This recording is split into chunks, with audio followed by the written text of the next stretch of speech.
1905 मध्ये प्रकाशित झालेले आहे. आणि कवी कुसुमाग्रजांनी 1988 मध्ये काढलेले उद्गार कोणते आहे की मराठी साहित्याच्या आज दिसणाऱ्या वटवृक्षाचे बीजारोपण महाराष्ट्रात आलेल्या ख्रिस्ती बांधवांनी केलेले आहे. हे उद्गार कोणी का काढलेले आहे? कवी कुसुमाग्रजांनी. ठीक आहे. कुसुमाग्रज कुणाला म्हणतात?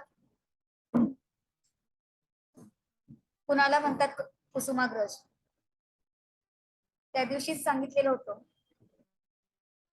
कुणाला म्हणतात कुसुमाग्रज? विवा शिरवाडकर. विवा शिरवाडकर. हॅलो, आवाज येते माझा? विवा शिरवाडकर. हॅलो. कुसुमाग्रज कुणा? माझा आवाज? विवा शिरवाडकर. विवा शिरवाडकर. मला आवाज नाही येत तुमचा.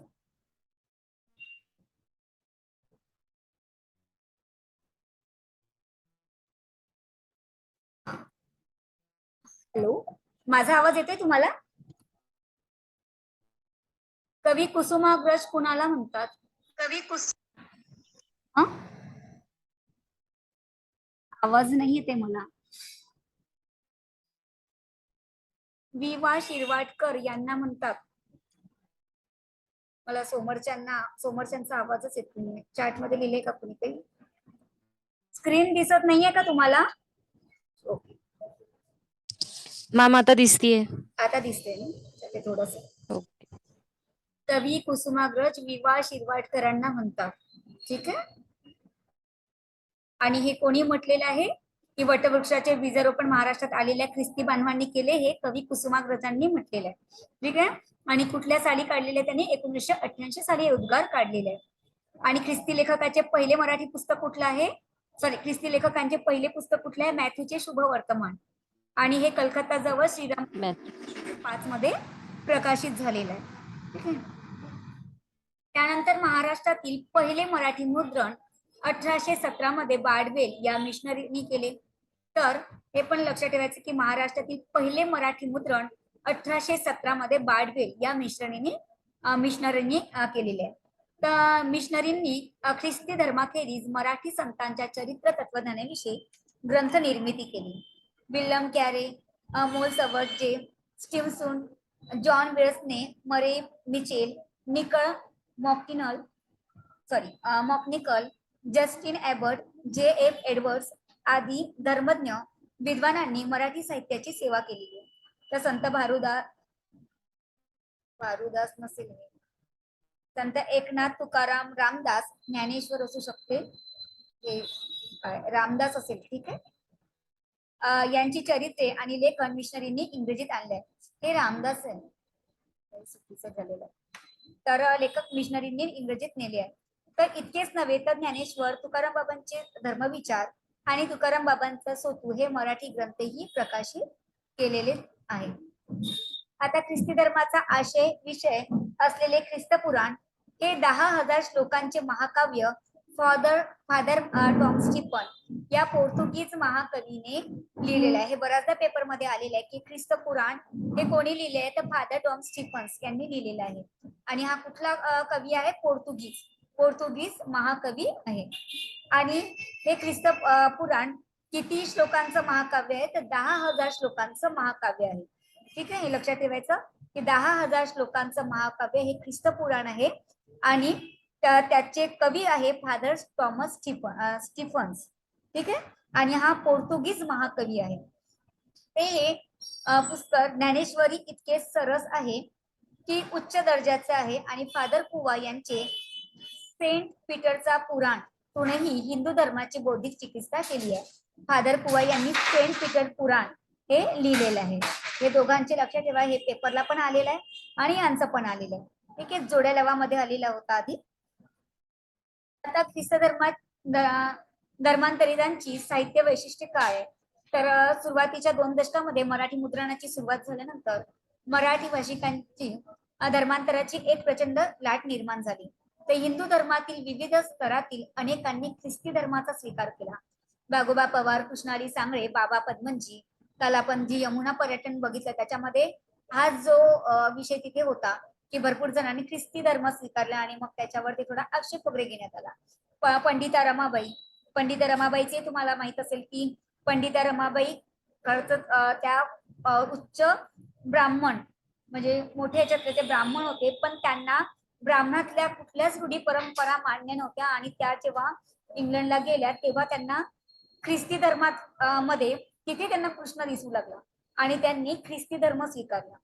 आणि ख्रिस्ती धर्म स्वीकारल्यावर बरेच पुरोहितांनी त्यांच्यावर टीका केलेली होती आणि त्यांनी भरपूर समाजकार्य केलं, पण त्या जास्त समोर आले नाही. पण खूप सुंदर पंडिता रमाबाईचं वाचाल तर तुम्हाला माहिती होईल. निळकंठ शास्त्री, गोरे नारायण यशोधरी, गणपतराव नवलकर, नवा टिळक आदींनी ख्रिस्ती धर्माचा स्वीकार केला. लक्ष्मीबाई टिळक यांचे पती आहे नारायण वामन टिळक यांनी सुद्धा ख्रिस्ती धर्माचा स्वीकार केला आणि ते सुद्धा त्यांना मान्य नव्हतं, म्हणजे त्यांच्या घरच्यांना मान्य नव्हतं. तर मग शेवटी त्यांच्या पत्नीला सुद्धा तो ख्रिस्ती धर्म स्वीकार करावा लागला. ठीक आहे. तर तथापि केवळ धर्मांतर केली नाही तर ख्रिस्ती साहित्याची व मराठी साहित्याची निर्मिती देखील केली. तर मराठी साहित्यातील पहिली कादंबरी यमुना पर्यटन बाबा पद्मनजी यांनी लिहिली. तर अरुणोदय ही मराठीतील पहिले आत्मकथेनेही त्यांचेच आहे. यमुना पर्यटन ही पहिली त्यांची कादंबरी आणि अरुणोदय हे त्यांचं आत्मकथन आहे. कुणाचं? बाबा पद्मनजी यांचं. त्यानंतर आदिवासी साहित्य. आदिवासी साहित्य हा भारतातील मूळ निवासी असून आर्यांच्या आक्रमणांमुळे डोंगर, दऱ्या, नदी, नाले, जंगले यांचा आश्रय घ्यावा लागला. महाराष्ट्रात गोंडवून, सह्याद्री व सातपुडा या पर्वत रांगांच्या परिसरात आदिवासींच्या वस्त्या आहेत. आदिवासी समाज हा शहरी व ग्रामीण समुदायापासून अंतरलेला आहे. गावाबाहेरच्याही समाजापेक्षा या जमातीची अवस्था फार बिकट आहे. आदिवासी समाज हा खूप आतमध्ये असतो आणि बाहेर जे लोक राहणार आहे म्हणजे गावाच्या बाहेरचे त्या समाजापेक्षाही त्यांची अवस्था खूपच बिकट असते.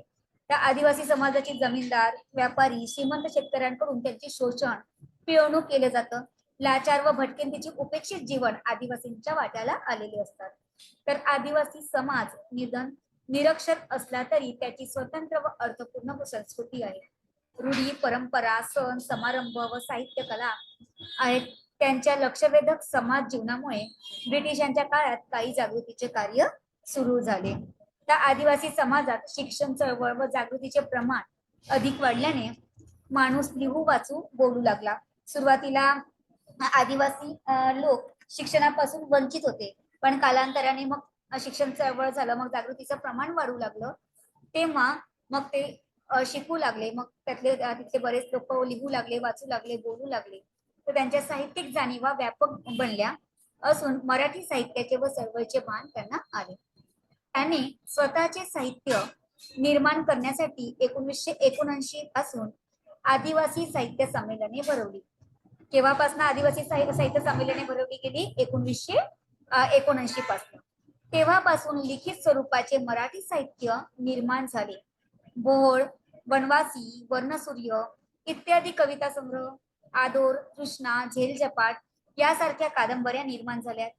आदिवासी कथा वाङ्मयाची निर्मिती ही त्यांच्या जीवनातील घटना, प्रसंग, प्रवृत्ती यांच्या अनुषंगाने झाल्या.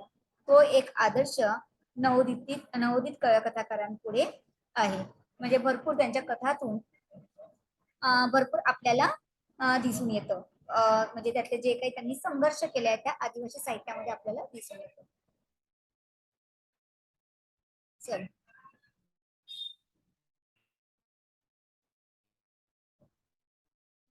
बघ, प्रश्न घेते काही. काल आपण काही प्रश्न घेतले, त्याच्या समोरचे काही प्रश्न घेते. संधी आणि समास यांचा व्याकरणात वेगवेगळा वेगवेगळा केला जातो, परंतु वास्तविक दोन्ही एकाच प्रकारचे असतात. तर सहसा संधी आणि समास याचा विचार व्याकरणात वेगवेगळा केला जातो. हे बरोबर आहे. आपण संधी वेगळी करतो आणि समासामध्ये आपण विग्रह करत असतो, फोड करत असतो है ना, आणि त्यावरून मग तो बहुव्रीही आहे की द्वंद्व आहे असं ओळखत असतो.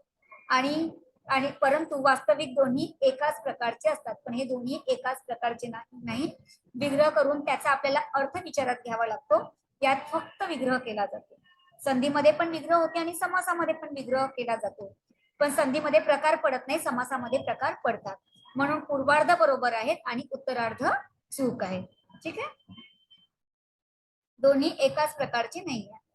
अक्षर संख्या, अक्षरांचा लघुक्रम आणि असल्यास यतिस्थान निश्चित असलेला पद्य रचना प्रकार पुढीलपैकी कोणता? तर अक्षर गणवृत्त है ना, आपण अक्षर गणवृत्त शिकलोय. त्याच्यामध्ये अक्षर संख्या, गण मोजले होते है ना, अक्षरांचा आपण लघु गुरुक्रम लावलेला होता. यतिस्थान, पुढे जिथं आपण थांबतो तर यतिस्थान निश्चित केलेला होता. असा जो पद्य रचना प्रकार आहे त्याला काय म्हणतात? अक्षर गणवृत्त असं म्हणतात. एका भाषा कुलामध्ये कोणत्या भाषा समाविष्ट केल्या जातात? तर एका भाषा कुलामध्ये एकच भाषा समाविष्ट केली जाते, कारण की त्याचे विविध प्रकार पडतात. एका भाषेत ते भरपूर पोट भाषा पडतात है ना, तर ती केली जाते. असेलच इथे एका भाषेतून उद्भवलेल्या असतात. ठीक आहे, एका भाषा कुलामध्ये कोणत्याही भाषा समाविष्ट केल्या जातात. तर एका भाषा कुलामध्ये एका भाषेमधून उद्भवलेले समाविष्ट केले जातात, भाषा समाविष्ट केलेली जातात. आता माहिती तंत्रज्ञानामुळे नव्याने आलेले साहित्य प्रसाराचे माध्यम पुढीलपैकी कोणते? कुठले आहे? माहिती तंत्रज्ञानामुळे नव्याने आलेले साहित्य प्रसाराचे माध्यम पुढीलपैकी कोणतं आहे? हे तुम्हाला माहितच असेल. आज जर तुम्हाला बुक एखादी बघायचं, तुम्हाला बुक मिळाली नाही आहे कुठे, मग तुम्ही कुठे शोधाल? गूगल, ऑनलाइन, हा, यूट्यूब. आपण ई बुक म्हणतो है ना, तर ध्वनिफिती नाही, ध्वनिफिती आहे का? नाही. ध्वनी चित्रफिती असेल ना, अच्छा आहे. ई बुक, माहिती जाल, माहिती internet, E book. E book मध्ये तुम्हाला पूर्ण साहित्याची बुक तुम्हाला जे जे पाहिजे असतात ती आपल्याला मिळत असतं. ठीक आहे, तौलनिक भाषाभ्यास पद्धती ही ऐतिहासिक भाषाभ्यास पद्धतीच्या बरोबरच विकसित झालेली आहे आणि ती एकाच भाषेच्या चौकटीत अभ्यास करण्यास उपयुक्त आहे. तर तौलनिक भाषाभ्यास पद्धतीमध्ये एकाच ऐतिहासिक भाषा पद्धतीच्या बरोबरच विकसित झाली असते. कारण आपण जेव्हा तौलनिक भाषा अभ्यासाचा अभ्यास करतो, म्हणजे दोन एका भाषेचा अभ्यास करत असताना आपण त्याचा इतिहासाचा विचार करत असतो है ना, पण ती एकाच चौकटीत त्याचा अभ्यास करू शकतो का? त्याच्या चौकटीत, एकाच चौकटीत आपण अभ्यास करू शकत नाही. तर तौलनिक भाषाभ्यास पद्धती ही ऐतिहासिक भाषा पद्धतीच्या बरोबरच विकसित झाली आहे, हे बरोबर आहे. आणि ती एकाच भाषेच्या चौकटीत अभ्यास करण्यास उपयुक्त आहे, हे चुकीचं आहे. कारण दोन भाषांचा इतिहास हा वेगवेगळा असेल. जेव्हा आपण दोन विषयांची तुलना करतो है ना, जेव्हा दोन विषयांची तुलना करतो तेव्हा दोन विषयांचा इतिहास वेगवेगळा असतो है ना, त्याचा इतिहास वेगळा असेल, त्याचा इतिहास वेगळा असतो, म्हणजे आपण त्याच्यामध्ये तुलना करत असतो. पण ते आपण एकाच चौकटीत बसवू शकत नाही, ते एका भाषेच्या चौकटीत बसवू शकत नाही. कारण की जर तामिळ वेगळं असेल, इकडे आपली मराठी भाषा वेगळी असेल, तर तामिळचं आपल्याला वेगळं दाखवावं लागेल, आपल्या मराठी भाषेचा इतिहास वेगळा दाखवावा लागेल है ना. म्हणूनच पहिलं काय, पूर्वार्ध बरोबर आहे आणि उत्तरार्ध आहे ते चुकीचं आहे. भारुड या संज्ञेचा संबंध भारुड या संस्कृत शब्दांशी कोणी जोडला आहे? तर हा आहे नागो नांदापूरकर यांनी जोडलेला आहे. हे लोकसाहित्याशी निगडीत असलेली, कधी कधी आपण कन्फ्युज होतो की सहसा हे परिचित असतात आपल्याला लोकसाहित्याच्या बाबतीत. प्रभाकर मांडे, राची ढेरे, आचार्य विनोबा भावे. आचार्य विनोबा भावे खूप कमी आहे. नागो नांदापूरकर यांचे लोकसाहित्य म्हणजे बरेच ग्रंथ आहे, पण आपल्या समोर फारसं हे दोन येतात तेव्हा आपण कन्फ्युज होतो, पण सहसा ते नसतात त्यांचे जे प्रसिद्ध असतात. तर संस्कृत शब्दाशी कोणी जोडलेला आहे? नागो नांदापूरकर. म्हणजे कधी कधी वेगळा जो असेल, म्हणजे एखादी वेळेस तिथे ट्रिक सांगते की एखादी वेळेस वेगळा शब्द जो असतो जो आपण ओळखत नाही तोच नेमकं उत्तर पण असू शकतो. ठीक आहे, आणि भरपूरदा आपण काय करतो, जे परिचित लेखक असेल त्यालाच आपण क्लिक करतो. पुढीलपैकी कोणते नियतकालिक साहित्य महामंडळाच्या घटक संस्थेमार्फत चालवले जाते? ते युगवाणी हे नियतकालिक महामंडळाच्या घटक संस्थेमार्फत चालविले जाते. संयुक्त महाराष्ट्राच्या चळवळीतील शाहीर अण्णाभाऊ साठे, अमर शेख आणि शाहीर द ना गवाणकर यांना ब्रह्मा विष्णू कोणी संबोधले आहे? तर यांना विंदा करंदीकर यांनी ब्रह्मा विष्णू महेश असे संबोधले आहे. ठीक आहे, शकतो की विंदा करंदीकर यांनी ब्रह्मा विष्णू महेश कुणाला संबोधले आहे? तर शाहीर अमर शेख आणि शाहीर द.ना. गवाण यांना संबोधले आहे. असे उलटपालट 2 प्रश्न करायचे. 19व्या शतकात भारतीय साहित्य या संकल्पनेची अर्थव्याप्ती किती होती? तर कोणती होती? किती होती? तर प्राकृत, अपभ्रंश आणि संस्कृत. केवळ चिंतनात्मक किंवा धार्मिक येत नाही. भारतातील सर्व भाषातील साहित्य येत नाही किंवा बहुभाषिक भारतीयांचे साहित्य येत नाही. तर आपल्याला भारतीय साहित्य या संकल्पनेची जी अर्थव्याप्ती करायची असेल तर आपल्याला पहिले संस्कृत या भाषेचा विचार करतोय ना. सुरुवातीला संस्कृत भाषा आली, त्यानंतर प्राकृत, अपभ्रंश, त्यानंतर त्याचं काय झालं? मराठी या भाषेमधला आपण विचार केलेला होता.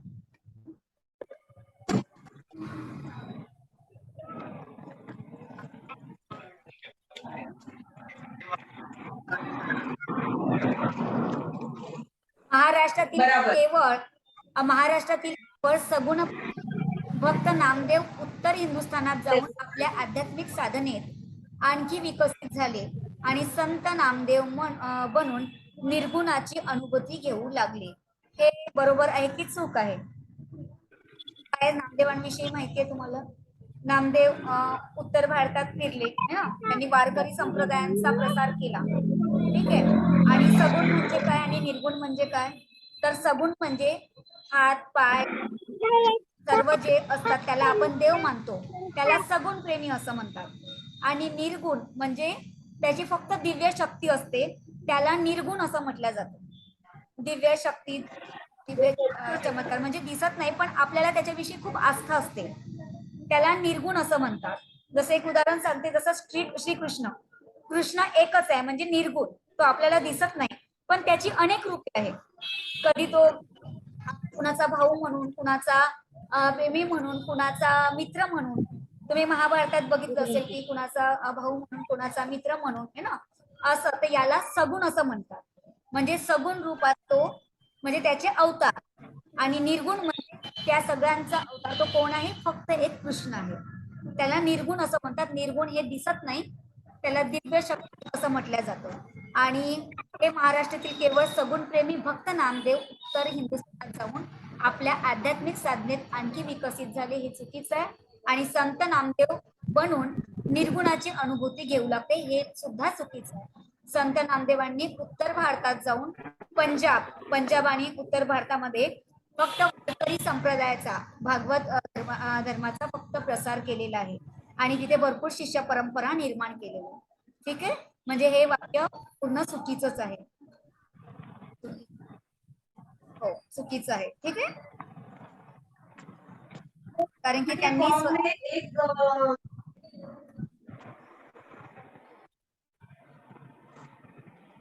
Comparative literature theory and practice या ग्रंथाचे संपादक कोणी केले?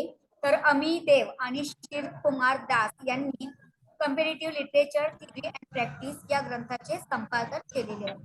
जुळ्या लावासाठी सुद्धा विचारू शकता, करून घ्या. केशवसुतांच्या काव्यावर पुढीलपैकी कशाचा प्रभाव असल्याचे दिसतात? तर केशवसुतांच्या काव्यावर गोल्डन काव्यसंग्रहातील इंग्लिश रोमॅन्टिक कवी यांचा प्रभाव असल्याचा आपल्याला दिसून येतो.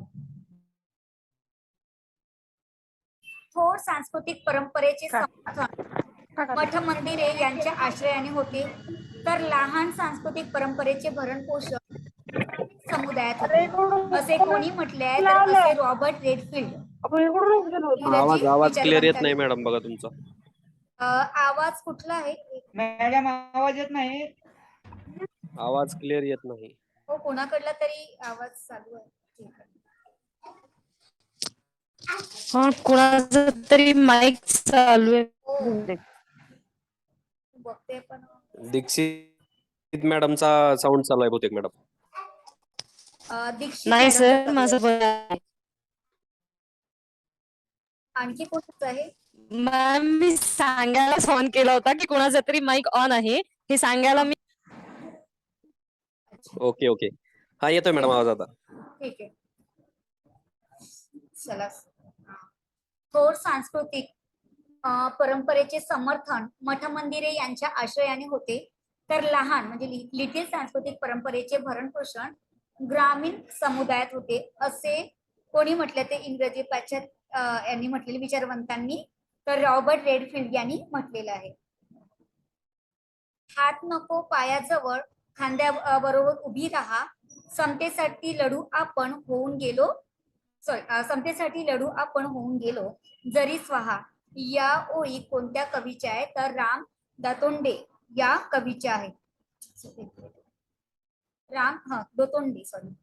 दोतोंडे या कवीच्या आहेत. ठीक आहे, तुम्हाला आता आणि ही दलित कविता आहे. हात नको पायाजवळ खांद्यावर उभी राहा, समतेसाठी लढू आपण होऊन गेलो, जरी स्वाहा या ओळी या राम दोतोंडे यांच्या ही दलित कवी आहेत. ठीक आहे, आणि तुम्हाला भरपूर ज्या काही कविता आहेत त्या थोड्या थोड्या वाचत राहा, कारण की कुठल्या पण कविता थोड्याशा विचारतात. ठीक आहे, इतके प्रश्न घेतलेले आहेत. थोडे रोज प्रश्न घेते, कारण की सराव पण होतो म्हणून घेते आम्ही. आणि आता आपले एक अभिरुची संपर्क एक टॉपिक राहिलेला आहे, उद्या घेऊन घेऊ आपण तो, म्हणजे आपलं हा जो टॉपिक आहे 6-7 युनिट आहे तो संपेल. ठीक आहे, काही विचारायचं होतं तुम्हाला?